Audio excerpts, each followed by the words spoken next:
شیطان کی راہ نافرمانی اور تکبر ہے، اور انسان کی راہ اطاعت اور عاجزی ہی ہے۔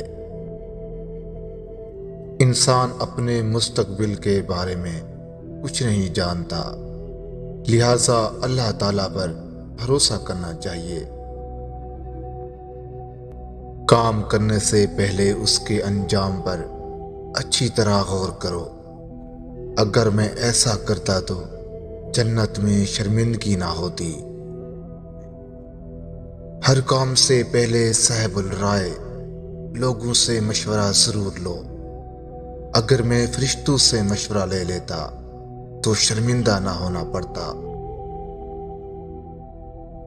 انسان کے اندر شرم و حیا فطری جذبہ ہے، اس لیے آدمی اپنا ستر کھولتے ہوئے فطرتاً شرم محسوس کرتا ہے۔ انسان کے اندر خوب سے خوب تر اور مفید سے مفید تر کی تلاش کا جذبہ ہر وقت کام کرتا رہتا ہے۔ جس کام سے دل میں کھٹک پیدا ہو اس کو نہ کرو۔ جنت کا پھل کھاتے ہوئے میرے دل میں کھٹک پیدا ہوئی، لیکن میں نے اس کی پرواہ نہ کی۔ شیطان سب سے پہلے انسانی شرم و حیا پر ضرب لگاتا ہے تاکہ وہ بے حیا ہو کر آسانی سے گناہ کر سکے۔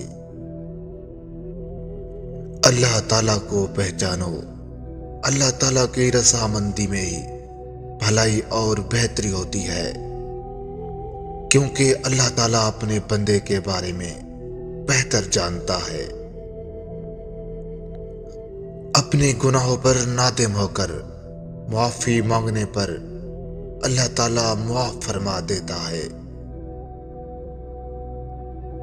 انسان کھلی ہوئی برائی کی دعوت کم ہی قبول کرتا ہے، اور اسے گناہ پر اکسانے کے لیے شیطان اور اس کے چیلے انسان کی خیر خواہی کا بھیس بدل کر آتے ہیں۔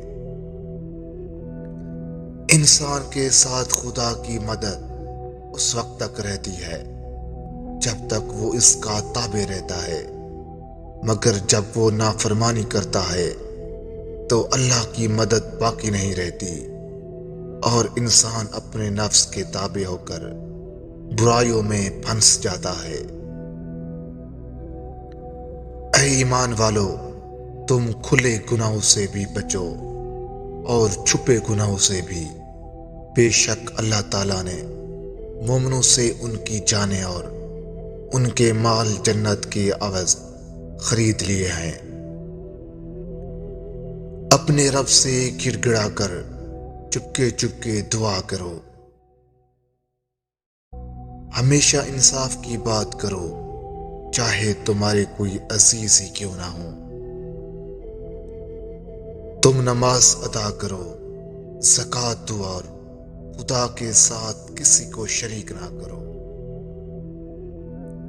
اللہ تعالیٰ کسی قوم کی حالت نہیں بدلتا جب تک وہ خود اپنی حالت نہ بدلے۔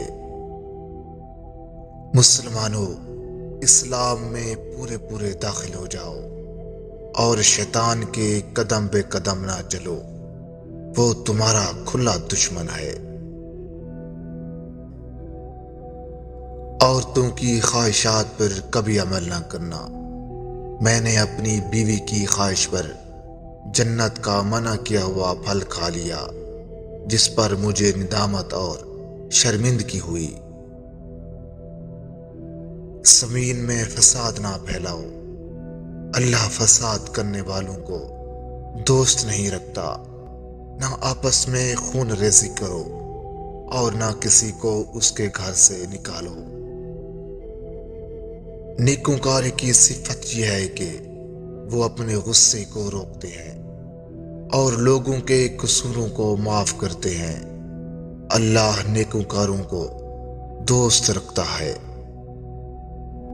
لوگوں، ان تکلیفوں کو جو اللہ کی راہ میں پیش آئیں برداشت کرو۔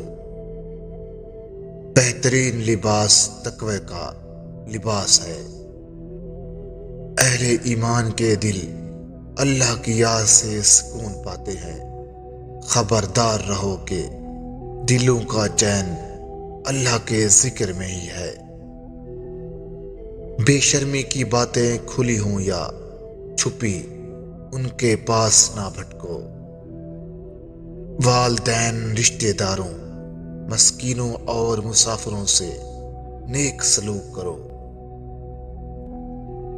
اپنے کپڑے صاف رکھو اور گندگی سے الگ رہو۔ اللہ احسان کرنے والوں کو دوست رکھتا ہے۔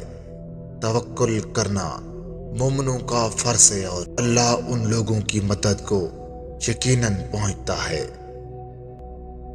ماں باپ سے بھلائی کرو، اگر وہ بوڑھے ہو جائیں تو انہیں اف تک نہ کہو اور نہ انہیں جھڑکو، اور ان سے ادب سے بات کرو۔ ہم تمہاری برائیاں دور کر کے تمہیں عزت بخشیں گے اگر تم ممنوعات سے پرہیز کرو گے۔ یقیناً اللہ انہیں دوست نہیں رکھتا جو متکبر، بڑائی جتانے والے اور بخل کرنے والے ہیں۔ جنہوں نے نیک اعمال کیے ان کا اجر انہیں فضل کی شکل میں عطا کیا جائے گا، اور جو آر رکھتے ہیں اور تکبر کرتے ہیں تو وہ اللہ ان کو سزا دے گا عذاب العلیم سے۔ دیکھو، یہ جو اعمال بد کرتے ہیں ان کے دلوں پر زنگ چڑھ گیا ہے۔ عجب نہیں کہ ایک چیز تم کو بری لگے اور وہ تمہارے حق میں بھلی ہو، اور عجب نہیں کہ ایک چیز تم کو بھلی لگے اور وہ تمہارے لیے مضر ہو۔ خدا ہی بہتر جانتا ہے اور تم نہیں جانتے۔ اگر تم معاف کر دو تو یہ تقوی سے زیادہ قریب ہے۔ مومنو، اپنے صدقات کو احسان رکھنے اور جتلانے سے برباد نہ کرو۔ تم بہترین امت ہو جو سارے انسانوں کے لیے وجود میں لائی گئی ہے۔ تم بھلائی کا حکم دیتے رہو اور برائی سے روکتے رہو، اور بچتے رہو چھوٹی بات سے اور قیاس آرائیوں سے بچو، اور ایک دوسرے پر عیب نہ لگاؤ۔